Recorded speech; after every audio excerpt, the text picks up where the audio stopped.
But what I want to do now is to give a talk. And I thought I'd choose a very obscure subject to give a talk on, which is Birdsong Dharma. Now, I used to be a keen bird watcher. I used to travel up to Norfolk when I was a student to go bird watching, and I still love to take my binoculars out. And I love to listen to bird song, even listening to nightingales, for example. But I'm not really going to give an ornithological talk on how you translate the songs of different birds into the Buddhist Dharma. This is more a mythical talk on this wonderful, at least I think, wonderful text called the Amitabha Dhyana Sutra. So it's one of the Mahayana sutras.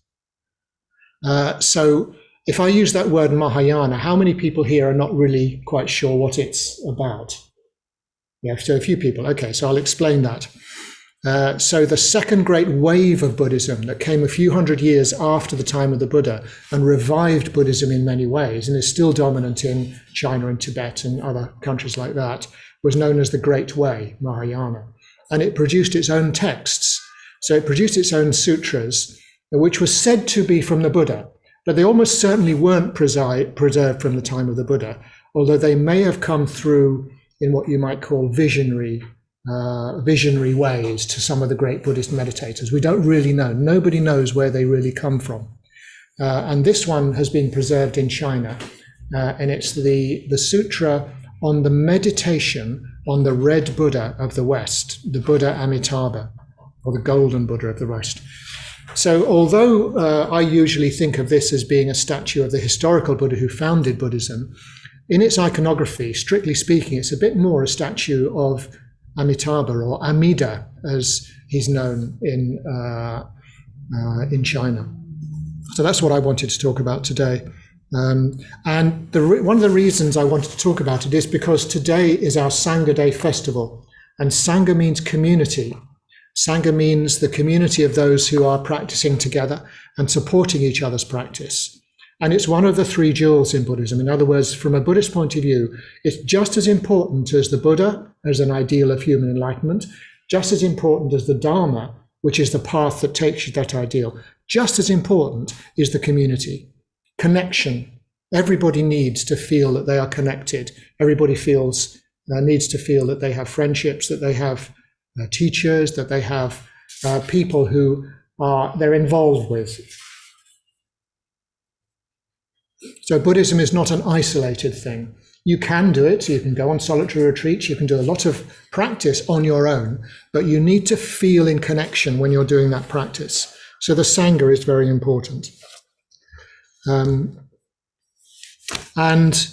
Sangha in the Mahayana, the very, very highly colorful mythical language of the Mahayana, is symbolized by the Pure Land.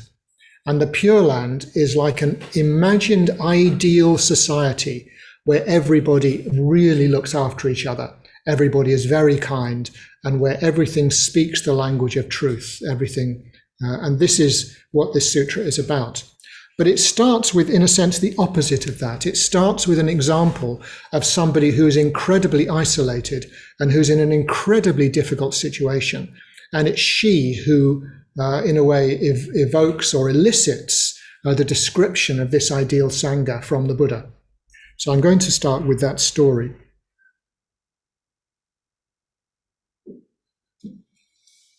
So the Buddha in the story, the Buddha is teaching on the Vulture's Peak.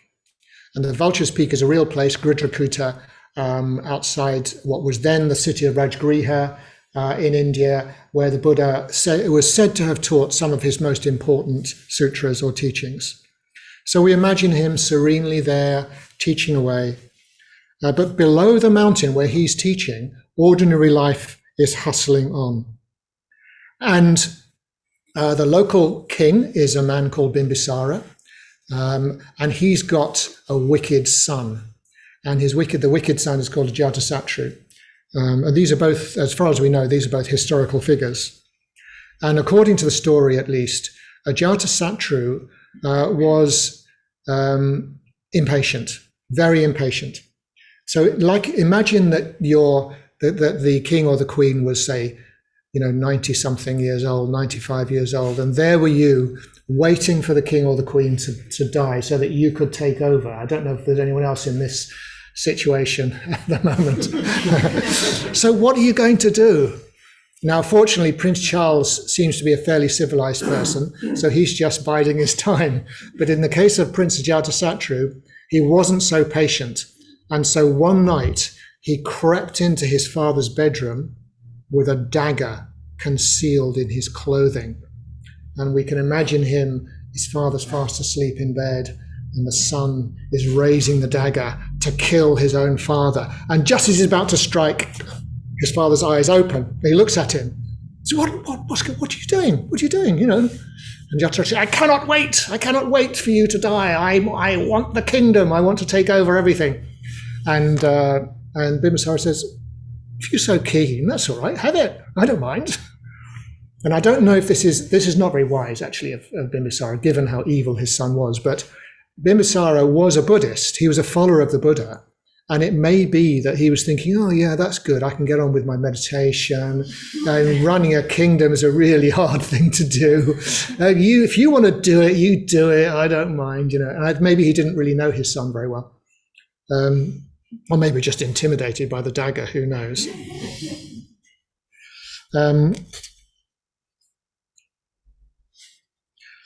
So Ajatasattu becomes the king.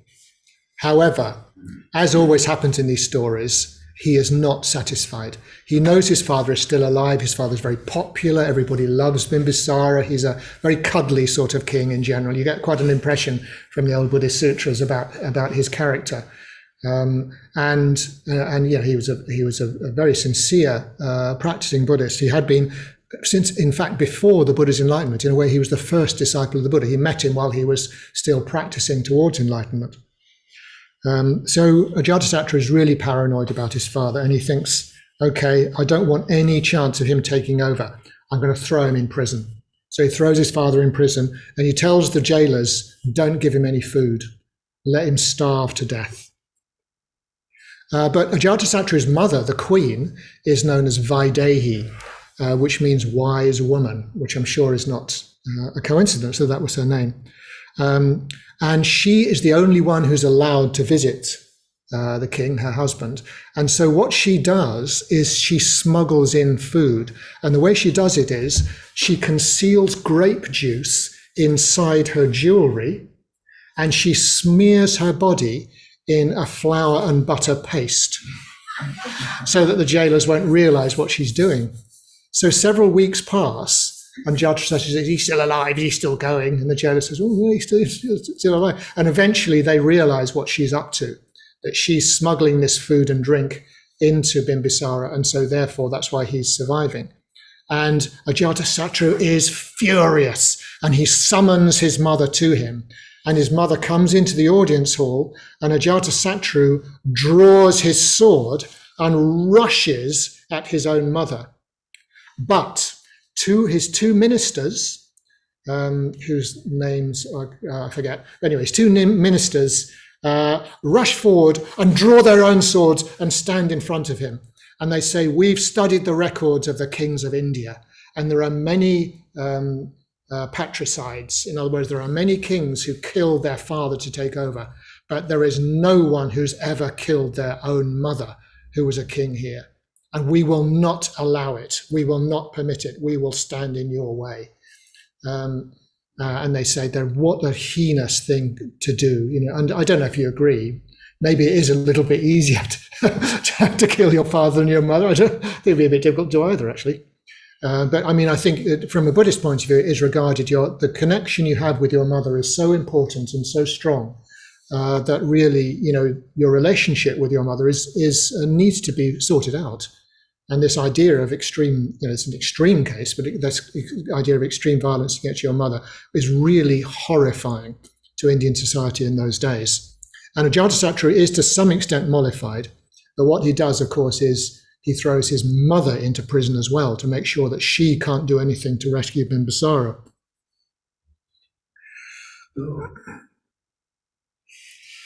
Strong stuff.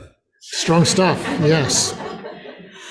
He throws her into a dungeon, and the dungeon has got 7 doors, one after the other. There's no way she's going to escape from there. So this is the dreadful story that starts the sutra on the meditation on the Buddha Amitabha. So this talk is on this Buddha. So I put a picture down here of the red form, which is the way the Tibetans see Amitabha.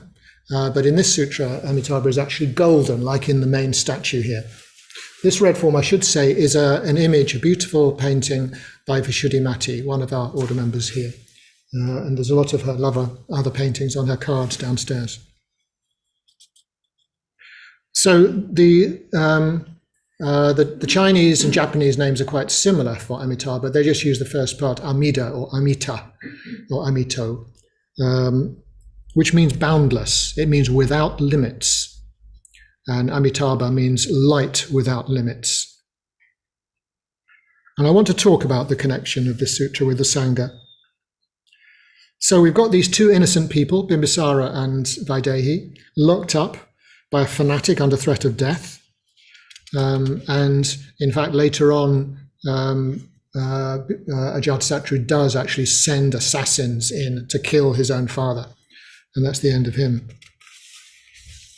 And there's some interesting stories about Ajatasattu and what happens to him afterwards that you'll find in the very early Buddhist scriptures. So the queen is sitting in there. Vaidehi is sitting in her dungeon weeping.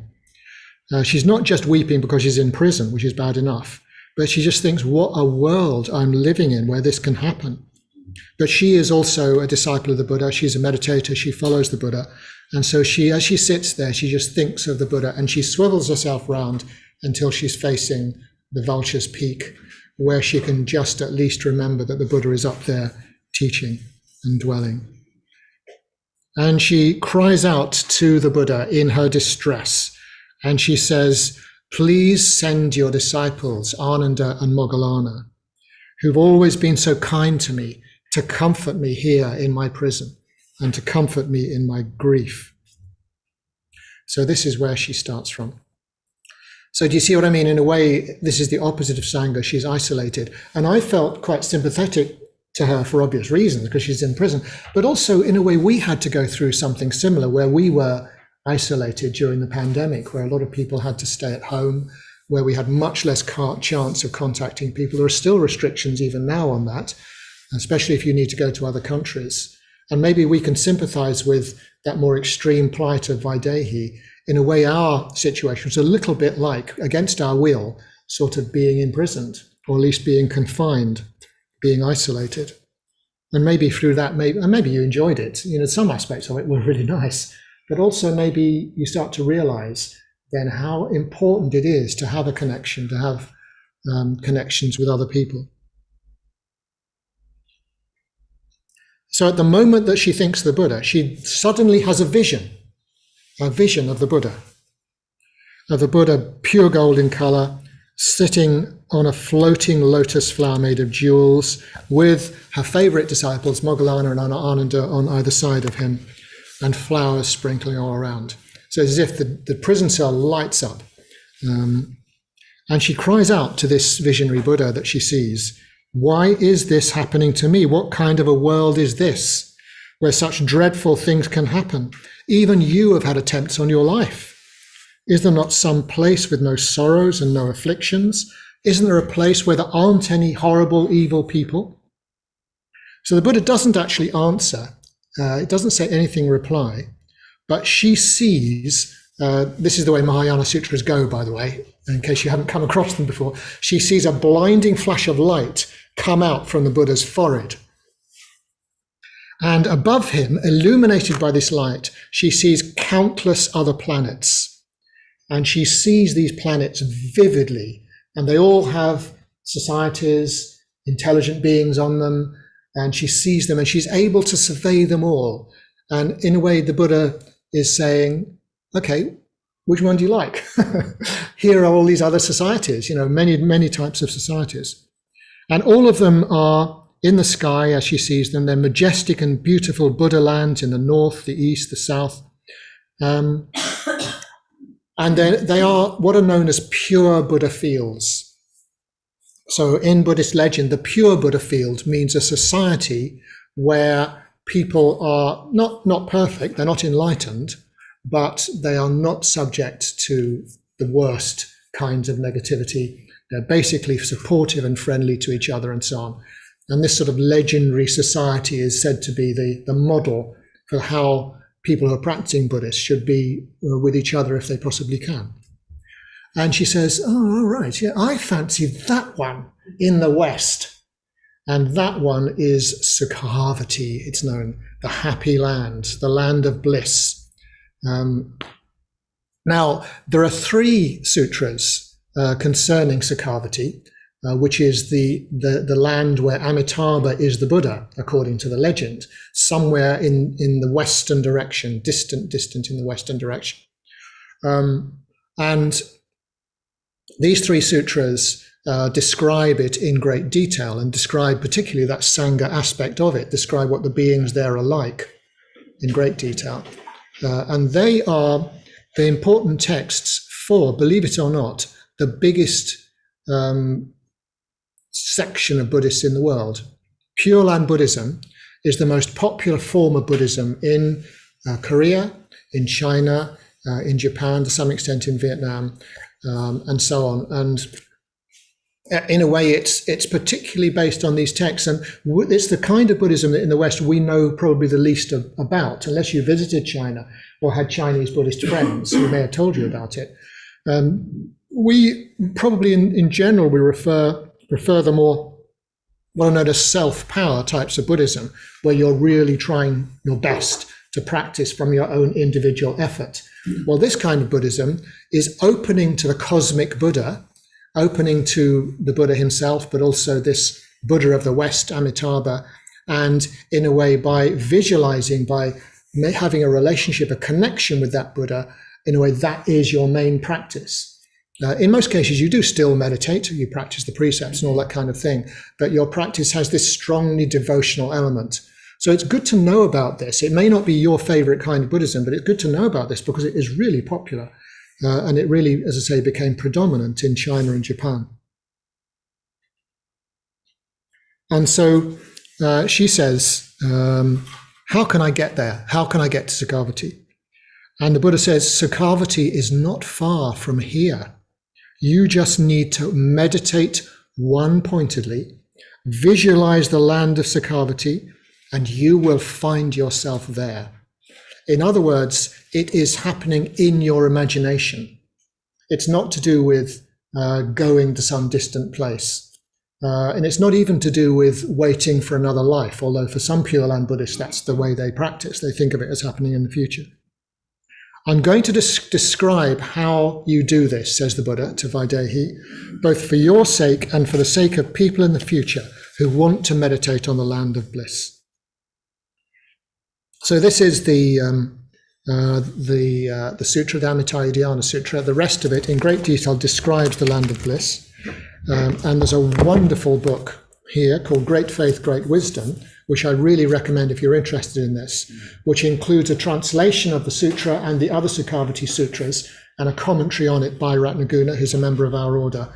And it's really absolutely fascinating and a wonderful translation as well. So it's called Great Faith, Great Wisdom by Ratnaguna and Shraddhapa. Shraddhapa is the translator.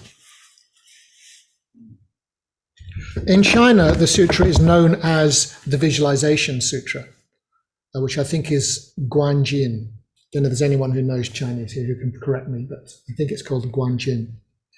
So Guan is as in Guanyin, the Bodhisattva of compassion, who means the Bodhisattva who looks, who sees. And Guanjin means the classic about visualizing. That's what they call it in China. And it's very popular.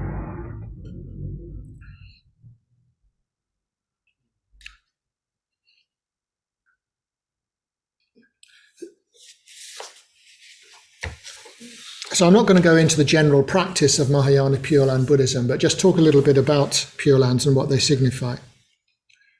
But before that, the Buddha teaches Vaidehi, he says, in order to be ready to visualize and find yourself in the land of bliss, you need to do 3 preliminary meritorious acts. And these acts, he says, are the true cause of enlightenment of all Buddhas. The first thing is you need to sort your ethics out. Look after your parents, your elders, and your teachers. Fill your mind with compassion. Practice non-harming, and take upon yourself the 10 precepts, the 10 ethical precepts of Buddhism, which are the ones that we take on as order members. People who are not order members, we just usually do the easier list of 5 precepts.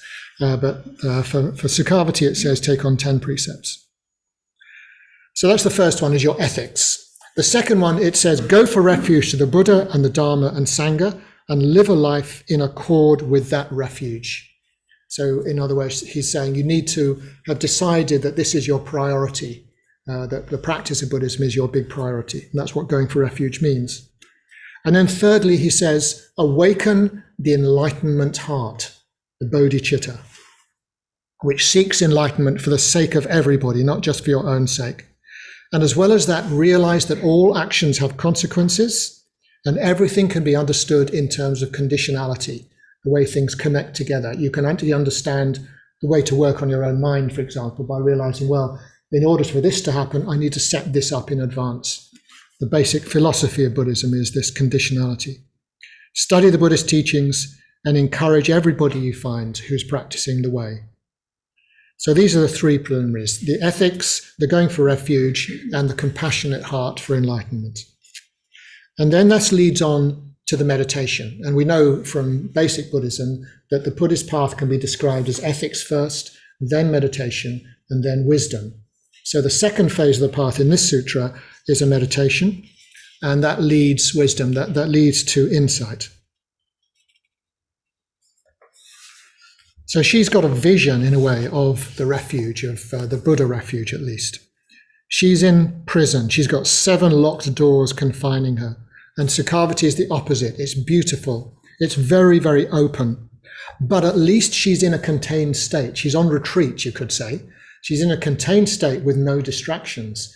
I sometimes wonder, if I was arrested and sent to jail, how would I cope with that? Or being, I don't know how you feel, but I mean, at first you probably feel it's awful, and you probably feel, oh, this is unfair, and you'd be scared of the other prisoners and all sorts of things. But I wonder if I would be able to take advantage of that.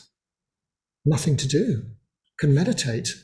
I could study the Dharma, And some people have managed that, haven't they? I'm sure you've heard of people, not just Buddhists, but others down the ages, who've taken incredible advantage of their imprisonment. I think of Dostoevsky as the writer, for example, or John Bunyan in this country as well, and no doubt many others who've been under house arrest or in prison. So she's got a really strong motivation as well to see the Pure Land. So in its most simple terms, a Pure Land or a pure Buddha field is a place where you can encounter the Buddha and his teachings, and you can apply them to your life as a high priority. So in a way, you just think of a beautiful, ideal place. And in the sutra, the Buddha describes this beautiful visualization meditation. There is still the Buddhist path. You've got your ethics as well. You've got to sort out. You're not just looking for a savior that's going to rescue you. You've got to practice. And the meditation, the visualization, leads on to insight. And I do think this is important to realize. We may find different kinds of Buddhism look very different from each other at first. You find Zen Buddhism. You find the Tibetan kinds of Buddhism. You find here there's this Pure Land type of Buddhism. There's the Theravada Buddhism in Sri Lanka and Thailand and so on. And you may think, oh, these different things.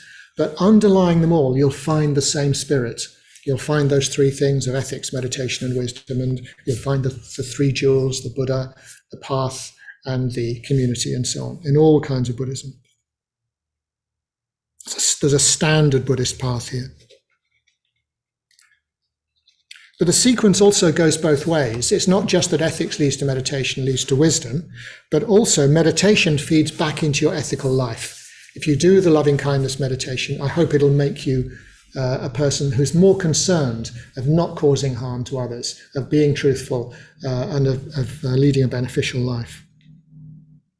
So this meditation on Amida and his Pure Land is not just a fantasy, it has an effect. It gets you to behave differently, as we'll see. So how do you do the meditation? And the Buddha describes it in 16 stages, I think it is. And it's very beautiful. The way it starts, ideally, to start this meditation, you'd go to the west coast of whatever country you're living in. If possible, find a cliff, sit on the top of the cliff just before sunset, and look out over the ocean. And as you sit and look out over the ocean, you watch the sun gradually setting. And as the sun sets, you gradually close your eyes until you can see that setting red sun clearly in your imagination. If you're not on the West Coast, then you have to do the whole thing in your imagination. But you start with not going to a distant Pure Land, but with a visualization of our real world where the sun is setting. And I remember being on the west coast of Ireland and in County Mayo and watching the sunset, and also on Skye. There are some wonderful places in our land where you can do this sort of thing, or our lands. And the sun is the symbol of Amida, of the Buddha of the West. And as it becomes red, it becomes more and more gentle on the eye, not so dazzling and fierce like the overhead sun. It has this very welcoming, warm color of red as it goes down. And that spreads over the rippling waters like a pathway to the western horizon. And in the sutra it says, the sun is like a drum suspended in the western sky, like a drum. And as the sun sinks, the eyelids close. You've left the world of the senses and you've entered an inner world of visions and beauty.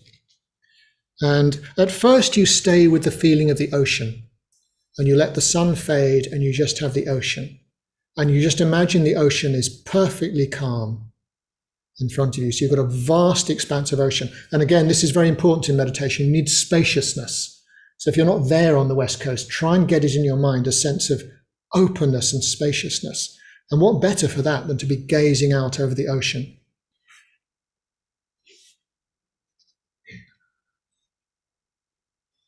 And you imagine that it's so still that it's like ice, and you imagine that it becomes deeper and deeper blue, as if it's made of lapis lazuli. If you've ever seen the stone lapis, does anyone know what it's like? It's a deeper blue than these cushions, and it's the thing that the Renaissance artists, I think, used for those beautiful blue robes of the Virgin Mary and the other blues in their pictures. They ground up the lapis lazuli. So in the sutra it mentions this. It says, imagine that the whole ocean is like a ground made of lapis lazuli. It's sort of solidified. And this is going to be the basis for the land, the Pure Land. So now you've got the ground of Sakavati, and above it, all the things in that land gradually materialize in your imagination. There are glistening cords of gold crisscrossing the ground. There are beautiful trees in groves with their leaves glittering with sparkles like dewdrops or diamonds. And there are brightly colored birds singing in the branches.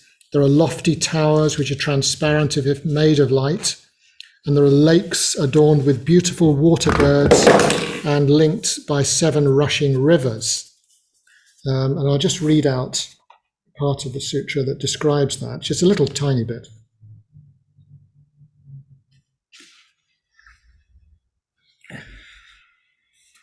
Now focus your mind on the ponds.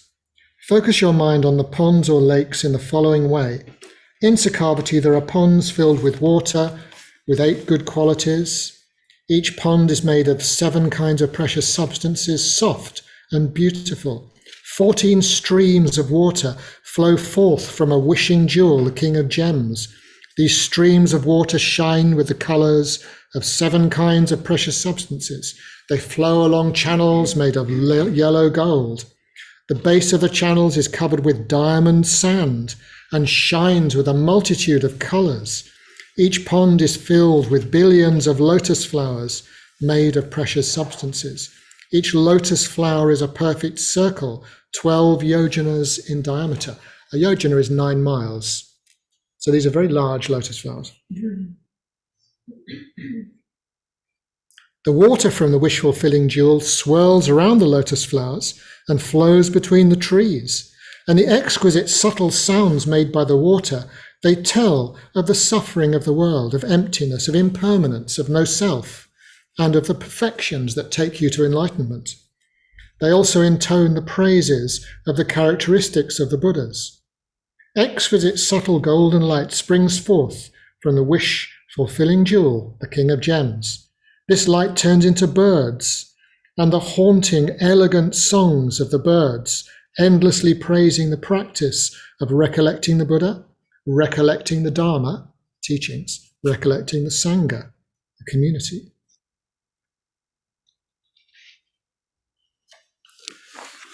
So that's a taste of it. And for some people, what on earth is all that about, especially at first sight if you're not used to it. But remember, this is trying to evoke the richness of human imagination by trying to describe something that is glittering and beautiful. And there is a reason why people love diamonds and rubies and gold and so on. It's because they're so alluring. Their visual imagery is so attractive. And this is what the Pure Land is described as being like. It's beautiful, it's rich, it's harmonious and symmetrical, it's clear and radiant, but also the sound of the birds, the music of the rivers, and the wind in the trees is all speaking words of truth, is all telling you that you learn from it, which I think is really interesting.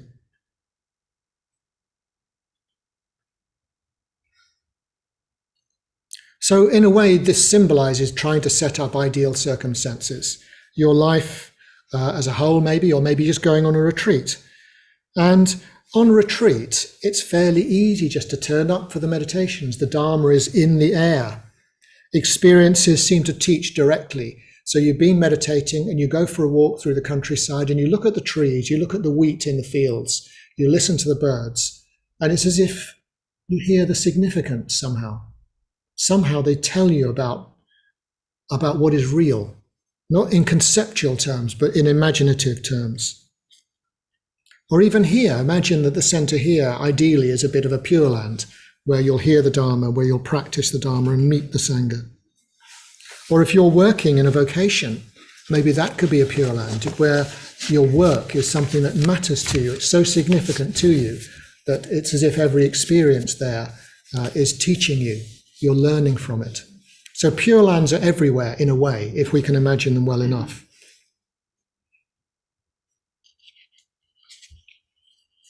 So this is what Vaidehi did. She just thought on the Pure Land. She meditated on Sakhavati, and that helped her to face this terrible situation that she had.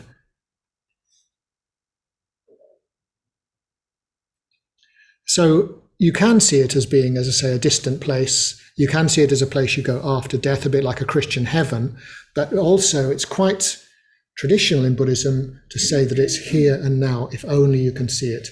The great song of meditation by the Zen poet Hakuin says, "This very place is the lotus paradise. This very body is the Buddha." In other words, your own situation, you are the Buddha. Your situation is the Pure Land. So how can you do that? How can I experience the lotus paradise qualities of this very place? What is it that the birds are singing? This is why I thought I'd call the talk Birdsong Dharma, because that really appeals to me, that sense, as you listen to the birds, even the chirping of the sparrows, that you have that sense. And I don't know if anyone's ever read Aldous Huxley's novel Island. Do you know it? Anybody? So in that, I think very Buddhist influenced, I think. And in that, there's an island, which is a sort of a Pure Land. It's been turned into an ideal society. And one of the features of this island is that there are minor birds that live in all the trees. And when you walk through the countryside, the minor birds spot you coming and they say, "Attention, attention." And they say, "Here and now, boys, here and now, boys." So this is what happens they probably get really irritated by that when you after a while. But this is what all the birds are sort of trying to get you to be mindful. Maybe you could take this literally, because what is it that the song of birds or the rushing of waters or the wind in the trees, what is it that they all have in common?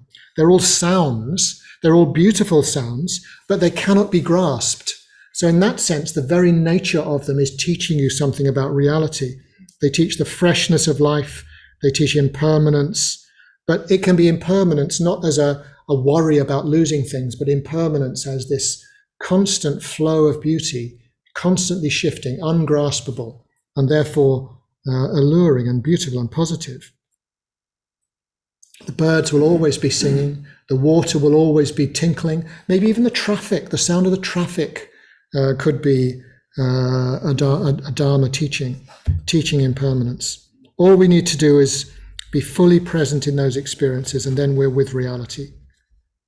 But it's also said that in the Pure Land, it's not just that reality is there, but the Buddha is always present. And it's said that as soon as you see the Buddha in the Pure Land, you are the Buddha. This is what the Buddha teaches Vaidehi in the Sutra.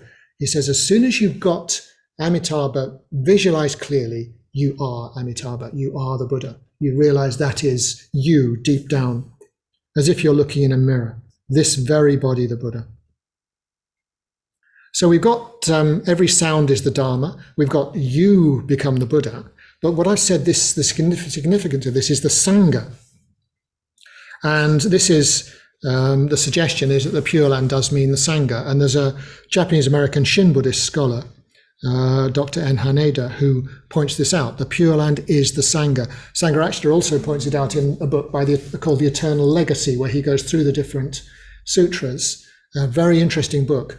And he says that there are particular sutras that are to do with the Buddha in the Mahayana Buddhism, some to do with the Dharma, like the Perfection of Wisdom sutras, but there are some to do with the Sangha, and these are the Pure Land sutras. So as soon as you find a living Sangha, the conditions for your practice have changed. It's as if you've moved to some extent into a Pure Land. Now, usually all the pulls and stimulations of life, they work against practice. But if you can find a living Sangha where other people are practicing, is that everything works in favor of practice instead. So when you're sitting here with the rest of us, I'm hoping that it does feel like that. It makes it easier. Not to practice, you'd have to resist it. And so it says in one of the other sutras, a bodhisattva builds the Pure Land out of bodhisattvas. A Pure Land is made of beings, in other words, a bodhisattva means somebody who's intensively practicing the Dharma. We make it collectively in building the Sangha, living, working, and practicing in our own ways. So how do you do that? How do you build Sangha? How do you make the Pure Land? It's very simple, not easy, but it's very simple and very worth it. And this is what Darshavani will be going into this afternoon. The Buddha's teaching on how you build Sangha is called the 4 Essentials of Partnership, the 4 Sangraha Vastus. The first one is giving, having an open, generous attitude. The second one is kind speech, communication being something which is based on a heartfelt interest in others. The third one is beneficial activity, which means acting with an awareness of the aims and the needs of others and trying to act in such ways that those needs are fulfilled. And the fourth one is empathy, a deep understanding shared with others, realizing that we have a common vision, we have common needs, we have common aims. So this is, if you're interested in that, do come to the workshop, because it's a really lovely teaching, I think, this one. It's quite a strong one, it's quite demanding, but it's saying just turn yourself around a bit and take a strong interest in others, in yourself as well. Of course, you are important, but also in others. And through giving, through kind speech, through beneficial activity, and through this empathetic awareness of common aims, you will really start to make Sangha happen as much as you can do that. If you imagine that everybody was doing that to some extent, as we do, to be fair, we do speak kindly to each other, I think, don't we? There is a lot of generosity around. So the meditation of the Pure Land is not just a nice experience. All meditations feed back into your life. And this one inspires you to make this into Sakhavati, make this into the land of bliss, especially by building Sangha. It's something we can do. We can practice the Dharma, and we can meditate and so on. We can take an interest and listen to the words of the Buddha, but we can also build Sangha. And I think for us, we're living in a society where there's a lot of individualism, where people feel they've got to look after number one. And this is, good and important. But it may be that it's less prominent in our mind, the value of coming together and caring about each other, looking after each other.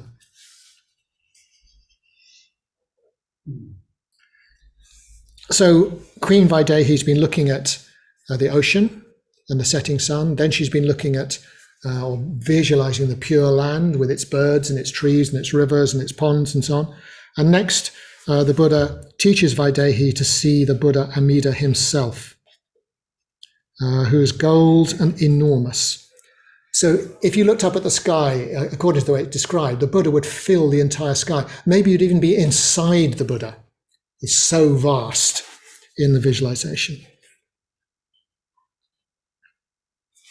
And on one side of him is the Bodhisattva of compassion, and on the other side is the Bodhisattva of strength and energy. And this is interesting, having that the trio of them there, matching the trio of the Buddha with Ananda and Moggallana in the early part of the sutta. So this is to do with bringing the Buddha to mind, the value of bringing the Buddha to mind, but remembering that the Buddha is your own potential. And the sutra says that if you really see the Buddha, you are the Buddha. The more vividly you see the Buddha, the more you are the Buddha. Now, visualization, I don't know if anyone's tried visualization meditations, but for some people they say, I can't do it, because I can't see anything clear. But everybody can visualize. My favorite example is if I now say to you, imagine you've gone into McDonald's and you come out with a bag of chips. Can you visualize that bag of chips now? Can you think of it? Now, it may not be perfectly vivid, but am I right in saying that when I said that, did it come to mind? So that's all it is. But of course, the bag of chips from McDonald's is less familiar to us than the Buddha of the Western paradise of Sakkavati. So of course, it's going to be a bit more difficult to do it with a Buddha. But it's just a question of familiarization. That's all it is. It's not necessarily seeing an eidetic image. But the Buddha also teaches Vaidehi to say the name of the Buddha. And in many Pure Land schools, this is the main practice, is saying the mantra. Now the mantra as we do it here, which I hope we'll do later, maybe in the puja, is Om Amideva Hri, Om Amideva Hri.